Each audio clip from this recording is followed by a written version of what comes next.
Welcome to episode number 309 of the Beyond Social Media Show, the podcast for all of you marketing, advertising, public relations, and communications professionals. Find us by searching for Beyond Social Media Show. We're recording on May 21, 2020. A lot of things to talk about this week, including Apple Glass, DEVO Shields, Finnish Happy Hour, the new backdrop, Twitter Parasite, customer cutouts, Safe Six, Feedly's Leo, Insta Guides, Facebook Stores, exclusive Twitter threads, the future of conferences, and some stats on how the Plandemic conspiracy video went viral at the end of the social. You want to stick around for that, but BL kicks it off with the best story of the week. And BL, what was that?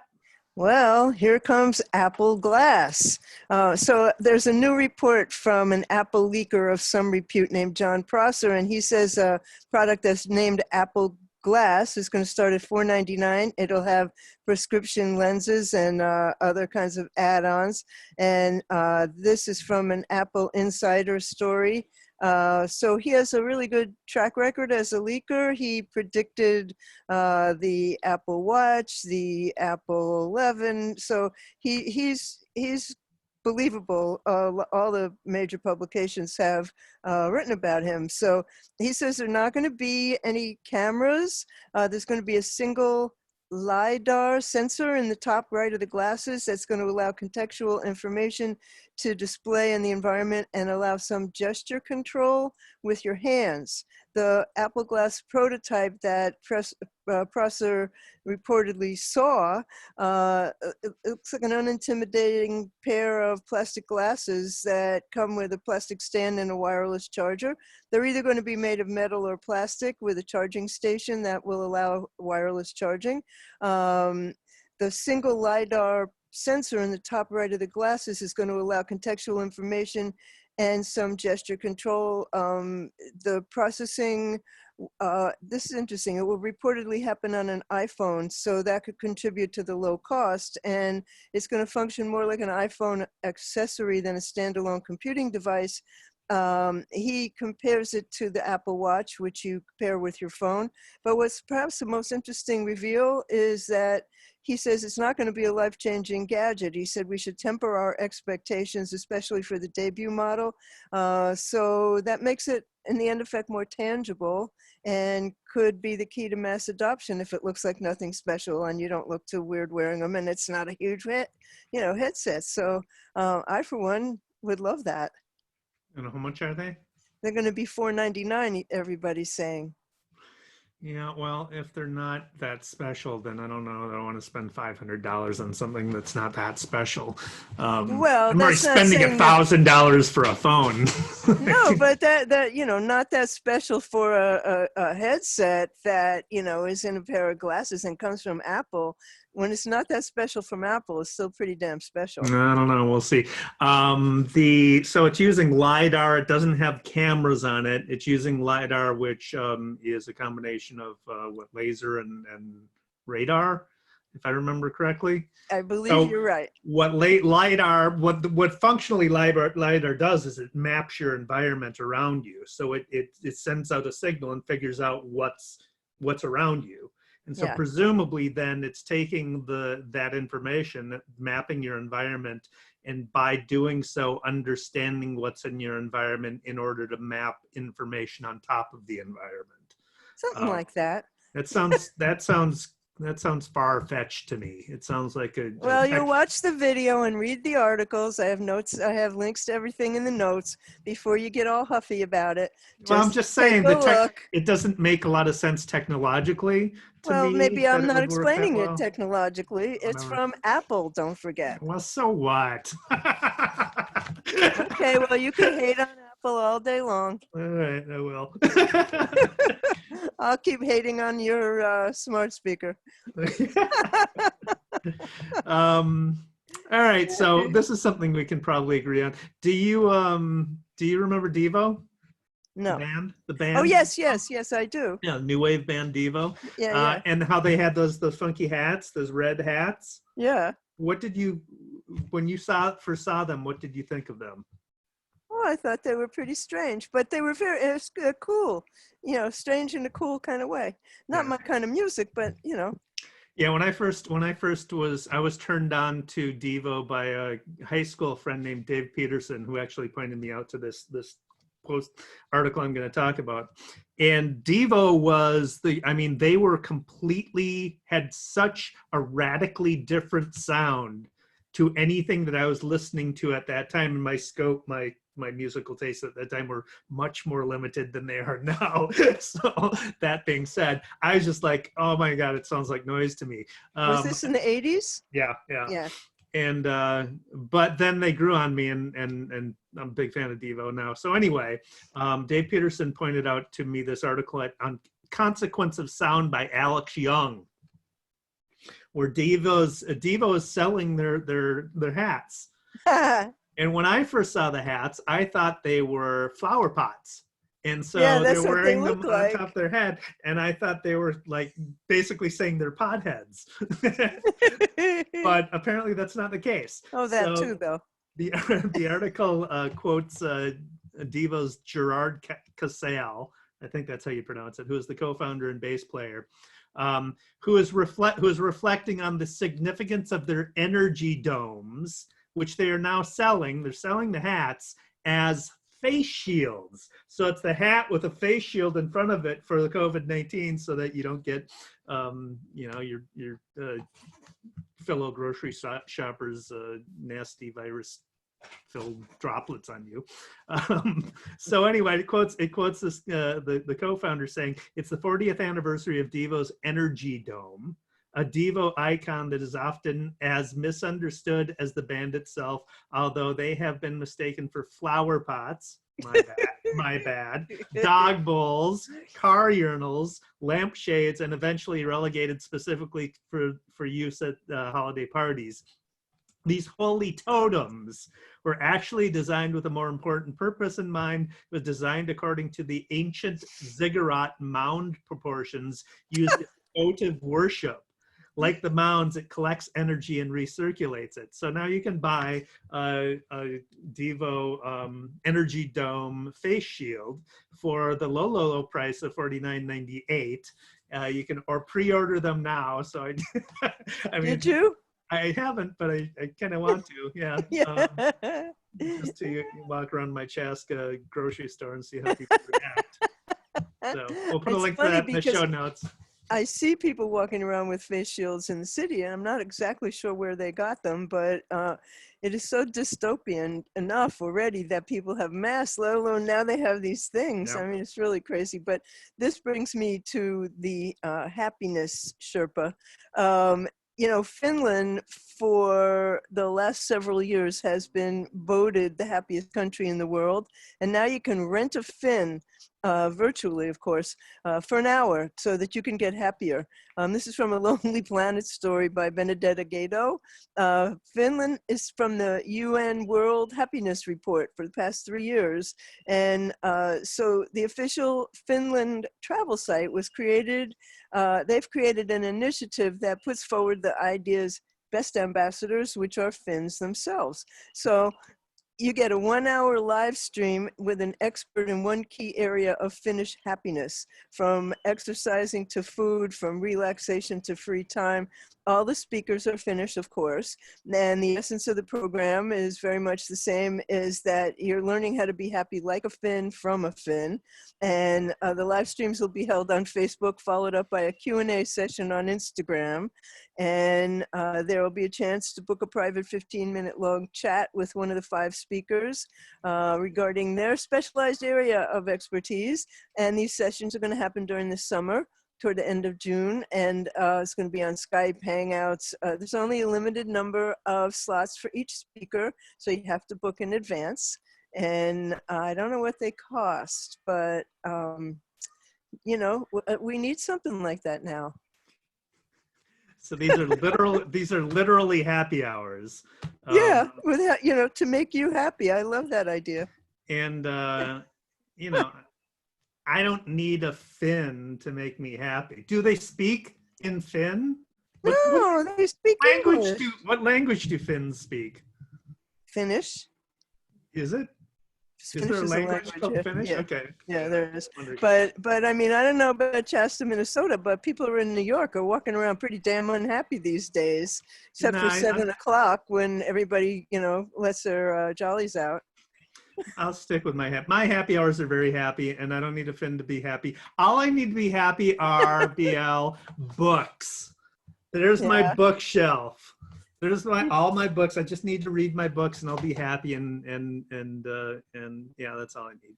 One of my friends, when she was in her 80s, she decided that it was finally time for her to read her own books that were been on her shelves all these years, and she was reading them. And I remember when she was reading, what's the one with the whale? Moby Dick. Moby Dick. She was reading Moby Dick, and it was so old it fell apart in her hands. Well, now's a good time to start. She was in her 80s. Yeah, I've got a few like that. I buy a lot of my books have not been read by me yet. Tend to buy a lot of books because they look interesting and I never get around to reading them. But Same. But yeah. my rule is one book in, one book out. So I mean, I live in a small New York apartment. I have a wall full of books, but there can be no books anywhere else, or there would be nowhere to walk around. So the New York Times's Amanda Hess has done a very, very amusing short video on bookcases because bookcases are the new backdrop Of everybody. of everybody now in the COVID, where everybody's broadcasting from home. So rather than the city skyline or the White House in the background with the flag waving and everything, it's all been replaced by people's bookshelves. And the authors, because they have their books sitting up with the cover so that everybody can read the cover, and they're strategically placed right in the corner, right? Yeah. Mine, I don't have that because, well, I haven't written my book yet, but I've got plenty of books there. And you know what? I had a bookcase before it was cool. When we first started this podcast, I had my bookcase showing up there, and then I switched to the green screen, and then recently switched back to the bookcase because it just looks better. But the thing she says in the video is that people are adding their bookcases to add a touch of authority to their amateurish videos. We'll embed the video in the show notes so you can watch it. It's very funny. That's hilarious. Yeah, and then you have Joe Biden down in the basement with his bookshelf, and everybody. That's and one. they Yeah, also that's have one flowers. that she mentions. They put flowers behind them. They all do that, white flowers. So So I noticed one woman today, a reporter today, who had her bookshelf in the background, but she also had a big monitor for a computer on the other side, and in front of it was a potted plant and obscuring the monitor. I'm like, what are you doing? Do you actually work that way? Potted plant in front of your monitor? Kind of weird. That is Sorry. weird. So this is also weird. A new species was discovered on Twitter in a tweet. It's a real life parasitic fungus that's now called Troglomyces twitteri. And this is from the University of Copenhagen research. A biologist and associate professor by the name of Anna Sophia Robillera of the National History Museum in Copenhagen was scrolling through Twitter, and there she stumbles on a photo of a North American millipede, which I think is a bug, shared by her colleague, her U.S. colleague Derek Hannon from Virginia Tech. And on this millipede, she sees a few tiny black dots, and she said, and that turned out to be a parasitic fungus that now has its official Latin name. And she points out that the discovery is an example of how sharing information on social media can have completely unexpected results. She says, as far as we know, I will not put a picture of it in the show notes because it's really gross, but she says, as we know, this is the first time that a as far as we know, this is the first time that a species has been discovered on Twitter. It highlights the importance of these platforms for sharing research and thereby being able to achieve new results, which is very interesting. Because I hope that will motivate professional and amateur researchers to share more data via social media. This is something that's been increasingly obvious during the coronavirus time, when so many are prevented from getting into the field or into laboratories. So she believes that social media is playing a larger and larger role in research. And, you know, so that, I mean, the finding a fungus is a little different than finding a vaccine, but, you know, sharing information in this way and having 1 million people be able to see it in a matter of seconds is pretty remarkable. It is. Yeah, a little weird too, but Yeah, you know, totally weird.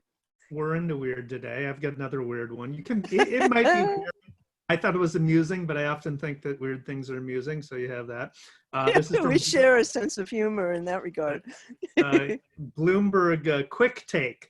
Found this on their Twitter feed. They posted a video of a Sydney, Australia restaurant that has filled its tables with cardboard cutouts of customers to make the socially distant customers feel less lonely with the capacity limits in place for COVID-19. So it's a video of it. And it's realistic photographs of actual life-size cutouts of people sitting at tables. It's pretty funny. That is hilarious. So talking about social distancing, Playboy has made it sexy. They have a PSA that brings humor to simultaneously to social distancing and safe sex. So they found a way to interject their brand attitude into the super unfunny topic of social distancing. And they are combating more than one virus. The campaign is called Safe Six, and where protection is updated to reflect the recommendation of wearing masks in public. Ask permission says to ask about boundaries before stepping closer to individuals. Limit social partners reminds viewers to stay away from gatherings. Wash hands before and after. Instructs on the importance of hand washing. Communicate encourages viewers to tell all those that they've come in contact with if they think they're infected. As it turns out, the instructions for social distancing and safe sex are hilariously similar. But the way they do the PSA, it's back, besides being entertaining, it's very sensual. So it's playing to Playboy's more than 15 million followers on social media, Playboy.com and Playboy TV, which people can subscribe to through their cable providers. It's actually sexy. It's very funny. Well, if they pulled that off, I haven't seen it, but if they pulled that off, then They really well did. Do you have more good news?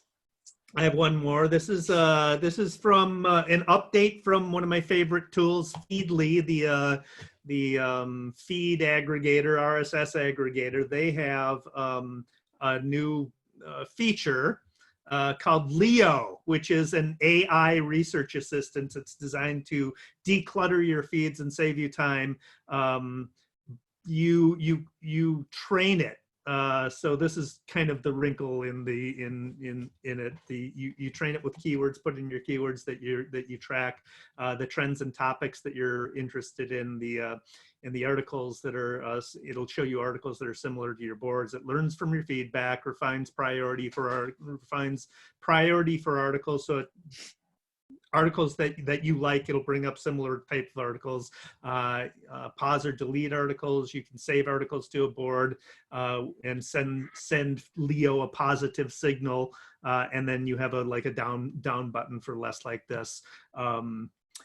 There's a demo we'll include in the show notes for people to see, but it is a new feature. There's a special introductory price for it, $8.25 a month rather than $12 a month when you bill it annually. But I mean, it looks cool and everything, but it also, if I'm gonna train your tool, this could be in worst. Why am I paying to train your tool for you? Right, they should pay you. Right. Yeah. That's funny. So speaking of new, Instagram has guides for a new way to discover content from respected organizations and creators. This is a way to, fight against fake information. And this is from a Twitter post by Adam Mosseri. And he's the head of Instagram. And he announced that Instagram's new guides are a way to more easily discover recommendations and tips from your favorite content creators, but also from public figures and organizations and reputable publishers. So the first guides focus on wellness content and COVID-19 information, and they're going to enable creators to connect with organizations to share resources during this time, including tips on how to look after your well-being, maintaining connection with others, managing anxiety. The guides are going to be appearing in the Explore section, and right now you tap an icon in the middle of a creator's post. It takes you to the guide for additional information. So I think that that's actually a really good direction for them to go in. It's part of trying to, fight misinformation, of which there is so much. Exactly. And we will have more on that topic later. Yeah. And so do you have more good news? I don't. I do. Facebook announced the launch of stores. Their shops, rather, they call them Facebook shops, and on Facebook Live and Instagram videos for small businesses that are shut because of the pandemic. So this is from an Adweek story by David A. Cohen, and therefore you can have a single store on the platform. You can tag products in Facebook Live and Instagram Live videos. It's a maturation for shopping on Facebook, and definitely Zuckerberg's having a go at Jeff Bezos. And, it's a big investment in the area that they're experimenting with the new checkout. They started experimenting with the checkout experience last year, and it comes when retail sales were down, this is horrifying, 16.4% last month. So businesses can feature products from their catalogs. They can customize their shops with cover images and accent colors. Shops can be discovered in your Facebook page, your Instagram profile, and they can be promoted in Instagram stories and Facebook ads. The messaging will be incorporated into the features so the shoppers can contact the businesses via Instagram Direct and Messenger from Facebook or WhatsApp. And they can ask questions, get support, track deliveries. Facebook says activity within Facebook shops this is the privacy issue, will not be shared with users, friends, or to profiles or the news feed unless you want them to. And, when I believe that Facebook's going to respect my privacy, the sky's going to be green. But anyway, another shopping related feature that they tested was the ability for people to connect loyalty programs with the businesses that they frequent in their Facebook accounts. So they're exploring ways to help small businesses manage these loyalty programs for their Facebook shops. So this is a pretty major step, and we'll see how it all works out. And of course, I'm sure Facebook gets a piece of the pie. Yeah, of course they do. It's pretty ambitious. I mean, you have to remain skeptical at this point because social has been trying to crack the e-commerce nut since the beginning, and many false starts. It hasn't really happened, but sounds pretty ambitious. Very ambitious. I can see it more on Instagram than I can on Facebook, honestly. I mean, I buy stuff on Instagram. I don't want, the one thing that I bought on Facebook this year was I ordered these masks and they never came. And what can you do? In eBay, you can go and, like, I had a thing with something I ordered on eBay. It didn't come. I wrote to the seller. He didn't answer. And eBay automatically stepped in and gave me a refund because the seller didn't answer. Facebook is going to do that? Facebook won't answer advertisers' questions. Exactly. So, I don't really want to be involved with money in Facebook. I really just don't. But anyhow, that brings us to bad news. You got some? I do. So this is, I get some questions for you. When do you think you would go to a conference? Live conference? In-person conference. It's going to be a long time. It will be after the vaccine has been tested by a whole lot of people who are not me, and after there has not been a spike for, I don't know, maybe 6 months. I'm not going anywhere with a lot of people anytime soon, sadly, because I like doing that, but Yeah. no, not happening. When do you think a vaccine will come along? I mean, when do you think that will happen? That you'll feel safe enough to be able to go to a conference? 12 to 18 months for the vaccine, and then I will wait. I mean, my doctor says when a new vaccine comes out, my doctor generally says, let's wait 6 months. Let's see if anybody has bad side effects from it. And often they do. No.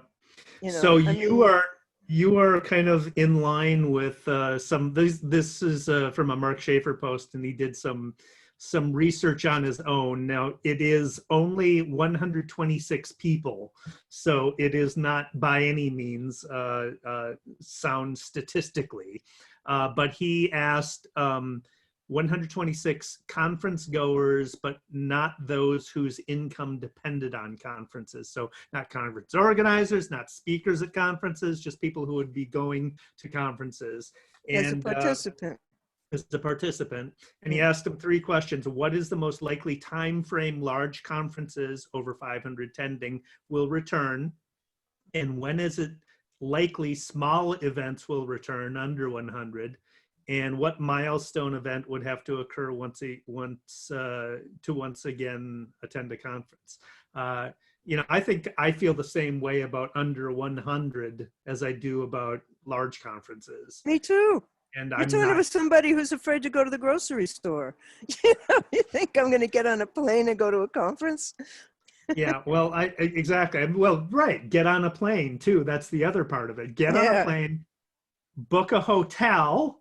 right. 1, 2, and then the conference itself, and then the Uber or whatever, the taxi or whatever, the ride to the conference. The So there's restaurants. different environments in which you're there's a danger posed to your health.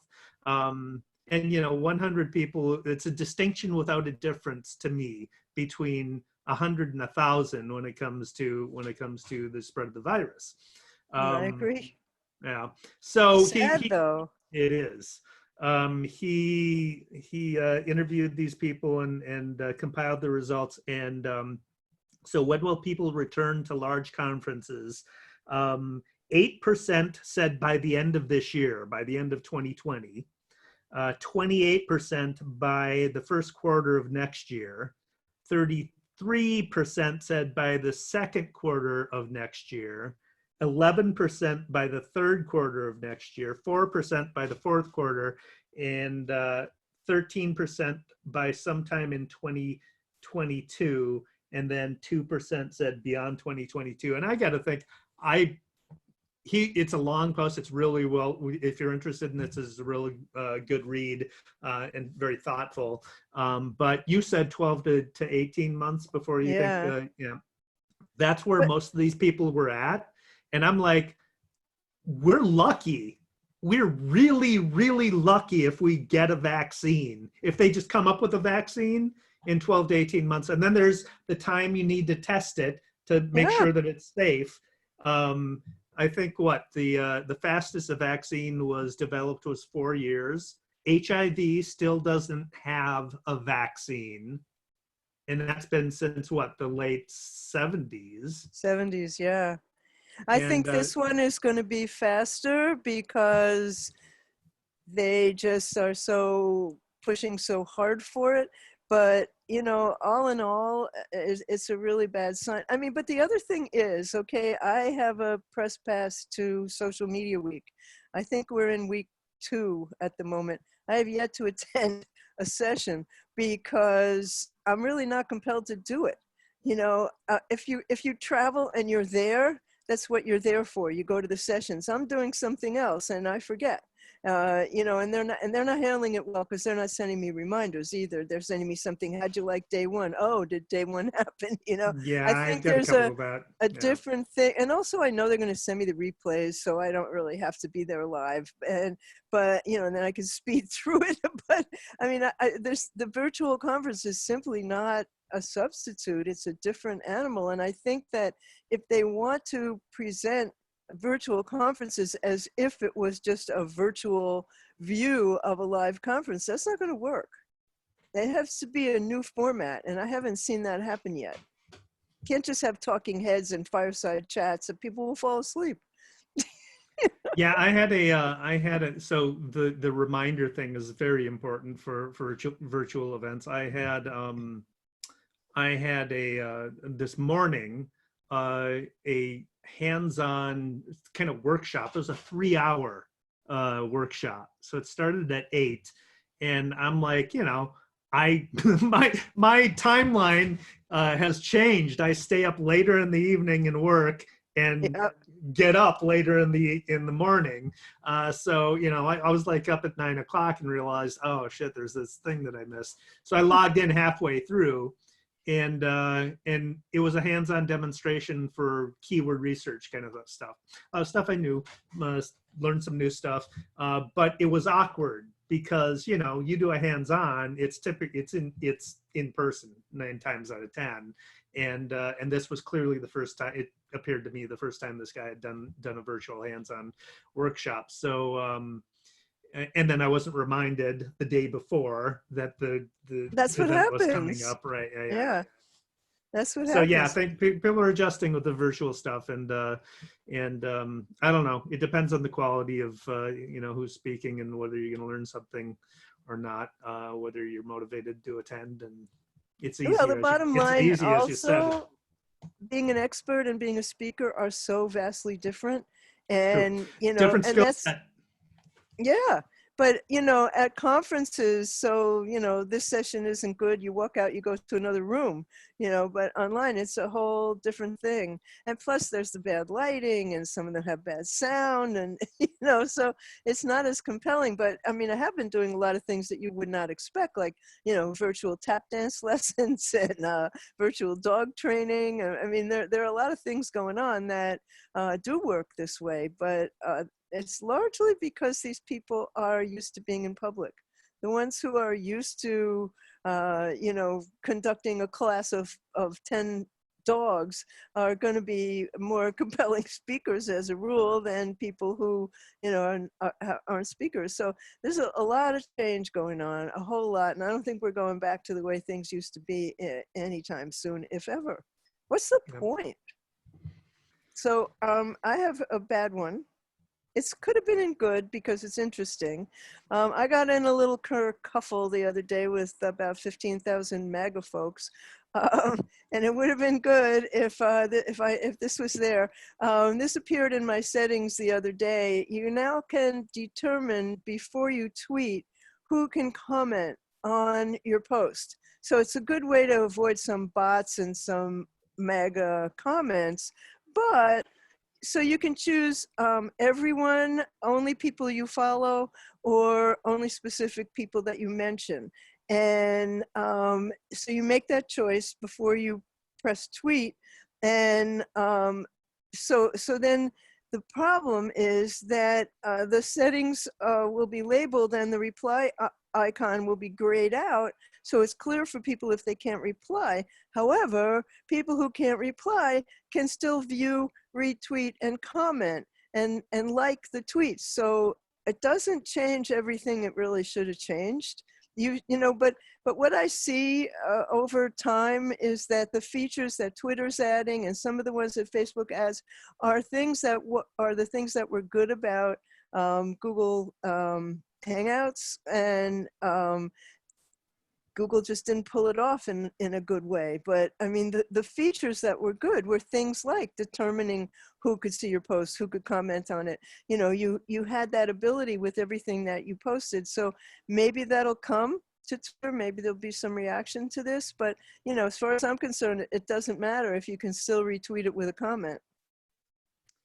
Yeah, it's interesting. I could see it being a nice tool to use if you were doing, like, remember back early on Twitter, there were Twitter views where you're doing interviews with people on Twitter. Yeah, yeah, It would be a nice tool for that, because, or a group chat with just a select number of people, to make the thread is clean that way, right? yeah, So I can see that being a positive. On the other hand, one of the better parts and one of the worst parts of social media is the ability to be confronted with ideas that you don't necessarily agree with, or that aren't, completely in line with your thinking. And that can expand, that can be a positive, a salutary thing on your own thinking. But then there's bots and trolls and a lot of crap going on as well. I can tell you these MAGA people are kind of nasty. Oh yeah. But this is when I found out what "Hello Karen" means. Do you know that one? That's a new insult. Yeah, it means you're a middle-aged woman. Middle-aged white woman. Oh, is that what it is? Yeah, I guess. Well, Karen's a pretty white name. Yeah, I guess it is. But anyhow, that's my bad news. I have shiny stuff. Do you? I do. This is nice. This is TechSmith, which is the company that has developed the Snagit screen recorder, the Camtasia screen recorder that we've talked about and I use extensively. And they have a video review tool as well. So they are, this from their website, TechSmith is helping organizations and academic institutions who are preparing for prolonged absences and or camp closures due to COVID-19. We are offering free access and expanded usage of tools that help enable business and educational continuity. So they're giving out basically temporary free versions of Snagit for screen recording, and their video review, which is their video collaboration tool or platform. And it will be available for free through the end of June 2020, after which the versions will expire and you'll be invited to switch to their normal trial versions. It sounds like that this is for organizations like businesses and educational institutions. It didn't specify, so I don't know whether it's for individuals or not. So maybe it is, but we'll put a link in the show notes for people to check it out if that's of interest. Such great tools. Yep. The thing I really like on Snagit is how you can take a picture of you can scroll a whole web page and take a picture of it. There's no other way you can do that I'm aware of.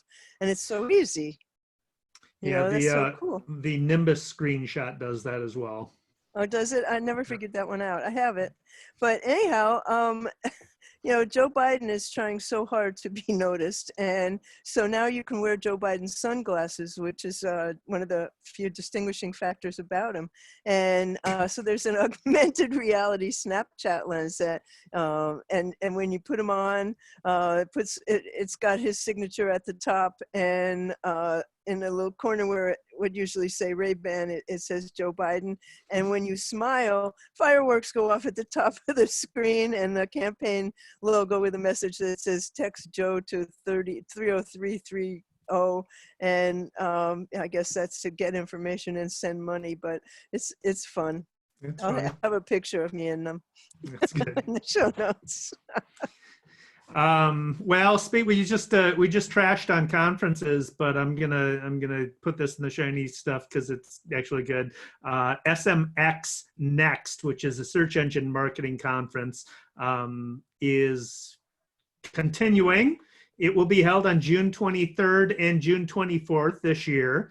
Topics for the initial keynotes include how to emerge a nimbler, smarter, more successful PPC marketer, lessons from past Google algorithm updates and preparing for what's next, content marketing in times of disruption, and GMB, meaning Google My Business, next, the evolution of local search. These are done by their experts, Barry Schwartz among them, and it's free. So you can register for the conference, and there will be additional speakers, of course, but those are the highlights for now. Free online, yep. Ah, okay. I signed up for Search Engine Summit myself just the other day. The first 10,000 people were free. So this is something that it's a variation of things that have been around before. This is called Drum, and it's a referral network that lets businesses make offers that people can promote in social media, texts, and emails and get a commission if there are sales. So, for example, a restaurant could publish an offer 10% off takeout, or a dry cleaner could say, $100 worth of dry cleaning for $90. And you look at the offers that businesses are making, you say, oh, I like that offer. And then you tell your networks, and it tells you how much you'll earn. Like, you'll earn $25 if you do this. And so, they're identified as promotions, and there's none of that, hidden sponsor influencer stuff. It's clear what you're doing, and it's kind of cool, like a few bucks here and there. Cool. Is that it? Any more? I don't have any more. All right.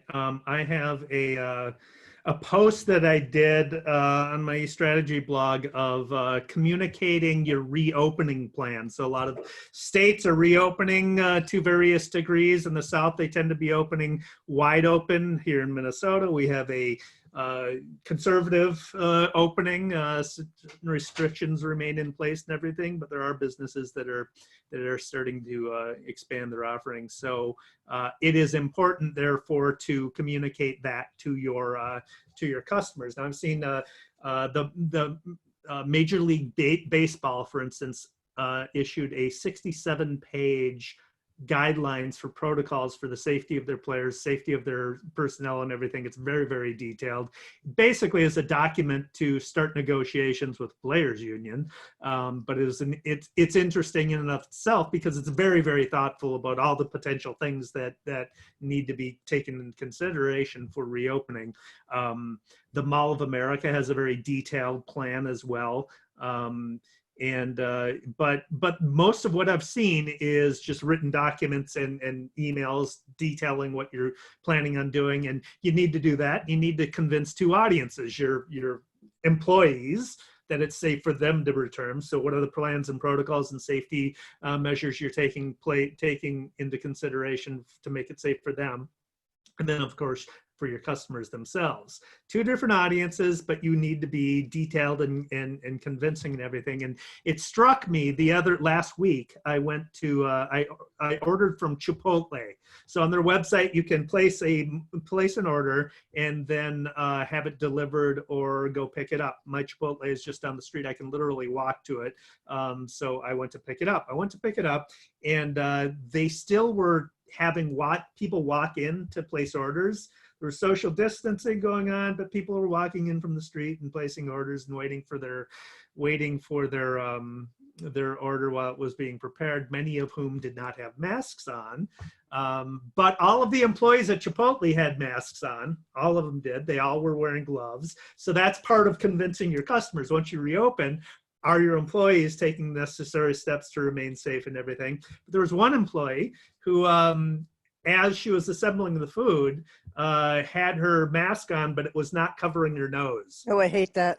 Yeah, so my mind's eye, I see thermal and a thermal outline of it, and every exhale is blowing these billowing clouds of COVID all over my food, right? So that's what I'm thinking. And then to make matters worse, she turns and barks some instructions to an employee, but she takes her mask off to do it. And so she's completely defeating the purpose of having a mask, right? So that type of thing needs to be taken into consideration in your reopening plans as well. It's a long post, a lot of different examples, and I'll put a link to it in the show notes. But yeah, that struck me as, you got to make sure your employees are following procedures as well.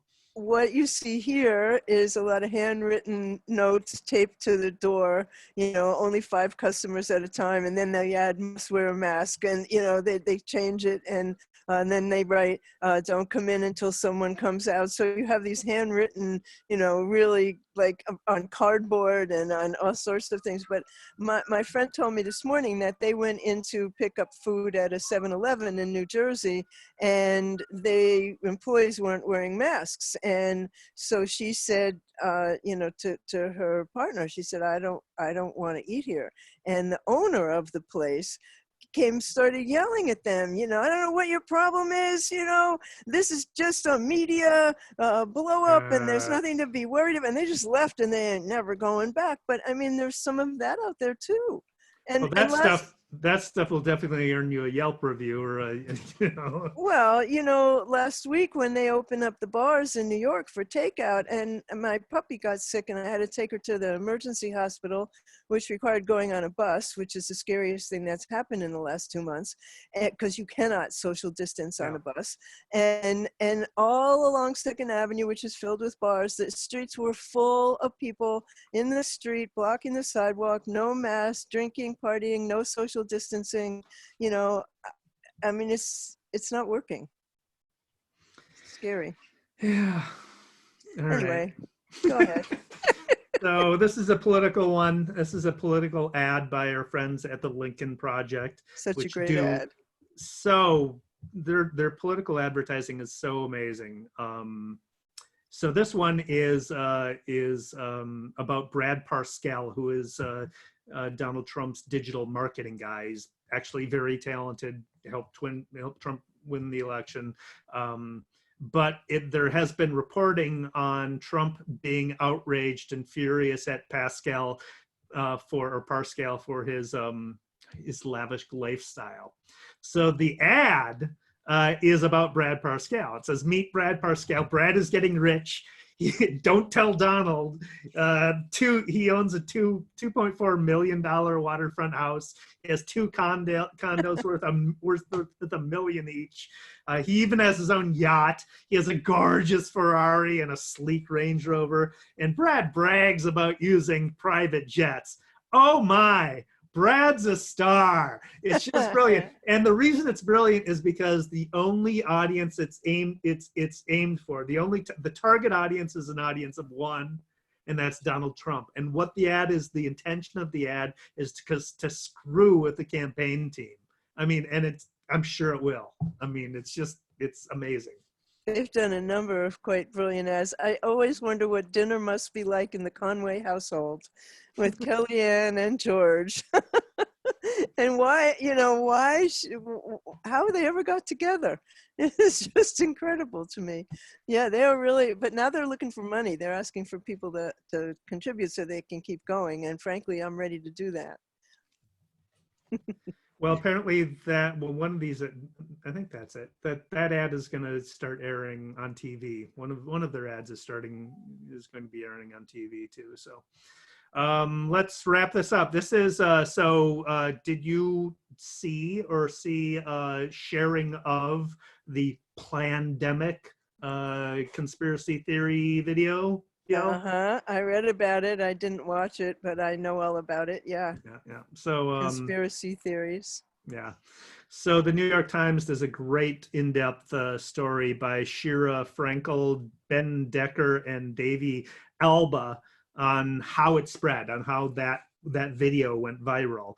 I had seen it in my Facebook feed, and some people that I know had shared it. So what they did with the article, they compared how the Plandemic video compared to other videos that went viral, or any other content that went viral during the same period. And so on Facebook, Plandemic was liked, commented on, or shared nearly 2.5 million times. Wow. And that's compared to Taylor Swift's May 8th announcement about her City Lover concert, which plateaued at about 110,000 interactions on Facebook. And then there was The Office reunite on Zoom for a wedding, which was posted on May 10 and reached 618,000 interactions. And the Pentagon had released videos, UFO videos, on April 27 and had 1 million interactions. So comparatively, that's how they stacked up. They also had a timeline of how it went viral. So it was first posted in a QAnon Facebook group of 25,000 members. QAnon is this lunatic right-wing conspiracy group. And then more than 1,500 of those members shared the video to their networks. Then there's a physician named Dr. Christiane Northrup, who is a celebrity physician. She's a vaccine skeptic, and she shared it on her Facebook page, and more than 1,000 of her followers shared it, many of them to anti-vaxxer groups. And then the video was posted to Reopen Alabama Facebook group, which had more than 36,000 followers. And that's part of a network of Reopen, insert your state here, groups that's organized by right-wing AstroTurf group. And that spread to the political realm. There's a guy named Nick Catoni, I think is how to pronounce it. He's a professional mixed martial arts fighter, celebrity, prominent anti-vaxxer. He shared it with his 70,000 followers on Facebook. And then a candidate for the Ohio Republican Party primary, she lost. Her name is Melissa Atkinson, shared it to her 20,000 Facebook followers. And then by then it went mainstream in BuzzFeed, and we're reporting on it and fact checking it and debunking it. But you can see how it goes from conspiracy, major lunatic fringe conspiracy theory groups to other interested anti-vaxxers, political groups, et cetera, et cetera. So it's a good long read. We'll put a link to it in the show notes. That was a great article, and the way they presented it was really interestingly done too. You know, they do some graphics. I assume you read the Times Online, right? Yeah. Yeah, they do some graphics that are so impressive. You know, they do. Yeah, graphics and also videos that, you know, just are really outstanding. I am smelling smoke and hearing sirens, but I will do the outro. It's not in my house. So that brings us to the end of episode 309 of the Beyond Social Media Show. And you find us by searching for Beyond Social Media Show. We'll have links to everything we discussed at beyondsocialmediashow.com/309. And I am here with the always charming David Erickson, who is D. Erickson on Twitter, D.E. Erickson on Instagram. He's on YouTube as E-Strategy, and he blogs at the wonderful E-Strategy blog. I'm B.L. Achman. I am at What's Next on Twitter. My blog is What's Next blog. My YouTube channel is What's Next Online. My website is blachman.com, and my puppy is on Instagram as Lucy the Rescue Puppy. The show, again, beyondsocialmediashow.com. We're on Twitter as BS Media Show. We're on Google Podcasts, Apple Podcasts, Spotify, Stitcher, iHeartRadio. Anywhere you get your podcasts, you can find us. And we'll be back week after next because we're taking a week off for the holiday. So we thank you for watching. Thanks for watching.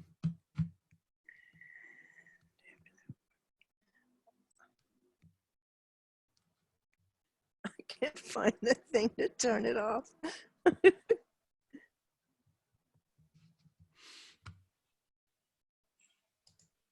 How strange, it's not here.